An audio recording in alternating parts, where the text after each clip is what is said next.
दक्षिण यूक्रेन के ओडेसा क्षेत्र में रूस ने एक बार फिर से अटैक किया है। ड्रोन के किए गए अटैक में 2 लोगों की मौत हो गई है। ड्रोन हमले के कारण 5 ट्रकों में आग लग गई और 2 लोगों की मौत हो गई। आपातकालीन सेवा की ओर से एक वीडियो फुटेज जारी किया गया है जिसमें दमकल कर्मी एक ट्रक में लगी आग बुझाते हुए दिखाई दे रहे हैं। ओडिशा के गवर्नर ने इसकी जानकारी दी है। हालांकि वीडियो के स्थान और तारीख की पुष्टि नहीं की गई है।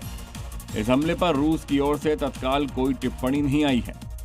मैक्सिको के एक स्टोर में विस्फोट के बाद अचानक से भयानक आग फैल गई। जब तक लोग यहां पर संभल पाते नुकसान काफी और देखते देखते मृतकों का आंकड़ा 23 हो गया, जिसमें कुछ बच्चे भी शामिल हैं। इसके अलावा आग की वजह से 12 लोग घायल भी हो गए। शुरुआती जांच में आग की वजह जहरीली गैस के सांस लेने के कारण हुई। अधिकारियों के मुताबिक ऐसी कोई संकेत नहीं है जिसमें यह अनुमान लगाया जा सके कि आग जानबूझकर लगाई गई थी। अब जांच के बाद ही सही वजह की जानकारी मिल पाएगी। राजधानी दिल्ली से ब्रेकिंग न्यूज मिल रही है। गोकुलपुरी इलाका है दिल्ली का, वहां पर ऑटो ड्राइवर की हत्या का मामला सुर्खियों में आया है। तो दिल्ली के गोकुलपुरी में झगड़े के बाद ऑटो ड्राइवर पर चाकू से अटैक कर दिया गया। पुलिस ने एक संदिग्ध को हिरासत में लिया है। संदिग्ध से फिलहाल पूछताछ की जा रही है। ये दिल्ली का वही गोकुलपुरी इलाका है जहां पर बार बार आपराधिक वारदातों की खबरें सामने आती रहती हैं और इस पर्टिकुलर इलाके में बढ़ते अपराध पूरी दिल्ली के लिए, दिल्ली पुलिस के लिए चिंता का विषय है। इंडोनेशिया के मध्य जावा में माउंट वेरापी में एक ज्वालामुखी फट पड़ा। हालांकि लोगों को इसकी खबर पहले से थी, इसीलिए लोग सतर्क थे। इंडोनेशिया के मध्य जावा में माउंट मोरापी में बीती शाम पर एक पायरोक्लास्टिक प्रवाह हुआ। हालात ऐसे थे कि प्रवाह करीब 111 सेकंड तक चला। प्रशासन ने कहा है कि लोग खतरे वाले इलाके से दूर रहें। पिछले काफी वक्त से इस इलाके में ऐसी घटनाएं बढ़ती दिख रही हैं। तुलसी पीठ के पीठाधीश्वर जगत गुरु रामभद्राचार्य ने एक बार फिर से हिंदू राष्ट्र को लेकर बयान जारी किया है। उत्तर प्रदेश के फतेहपुर में रामभद्राचार्य ने कहा कि हम सब मिलकर संकल्प लें कि देश को हिंदू राष्ट्र बनाने के लिए 470 सीटें जीतेंगे। हिंदू राष्ट्र के लिए संकल्प ले कहा गया। जगत गुरु रामभद्राचार्य की हुंकार, 470 सीट पर जीत जरूरी है। तस्वीरें उत्तर प्रदेश के फतेहपुर जिले की हैं, जहां पर जगन्नाथ धाम के लिए रविवार को भूमि पूजन किया गया और इस अवसर पर स्वामी रामभद्राचार्य ने हिंदू राष्ट्र के लिए हुंकार भरी।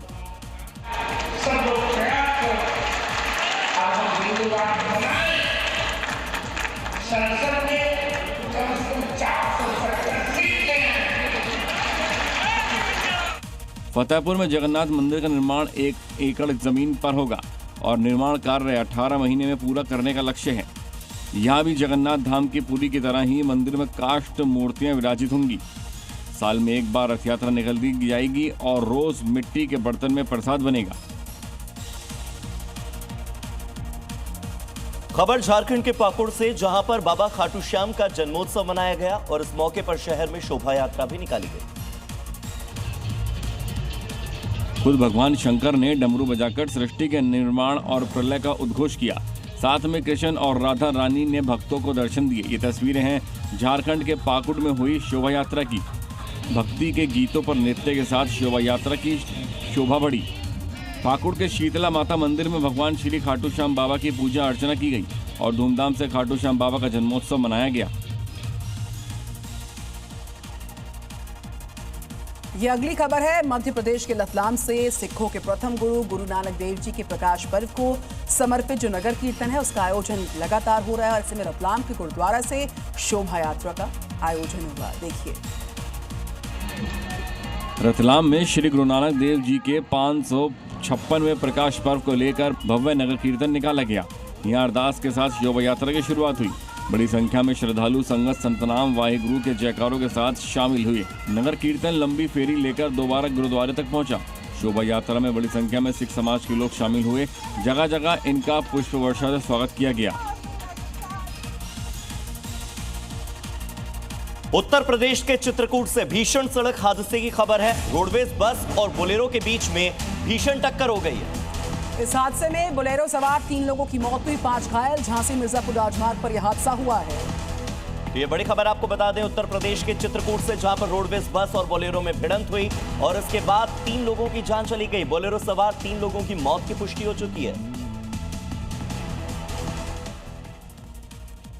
केन्या से, जहां पर पश्चिमी रिफ्ट घाटी क्षेत्र में यानी कि वेस्टर्न रिफ्ट वैली में हुए लैंडस्लाइड से 21 लोगों की मौत हो गई है। 30 लोग लापता हैं। 21 की मौत का आंकड़ा है और 30 लोगों के लापता होने का आंकड़ा सामने आया। 30 लोगों को अस्पताल में भर्ती करना पड़ गया। हादसे के बाद से ये लोग लापता हैं। जो जरूरतमंद हैं उनको एयरलिफ्ट किया गया। प्रभावित इलाकों में आपदा प्रबंधन टीम युद्ध स्तर पर जुटी हुई है। केन्या के पश्चिमी रिफ्ट घाटी क्षेत्र में राहत और बचाव का काम जारी है। इस इलाके में हुए लैंडस्लाइड से 21 लोगों की मौत हो गई, जबकि 30 लोग लापता हो गए। इतना ही नहीं, पश्चिमी केन्या में करीब 1000 घरों को नुकसान पहुंचा है।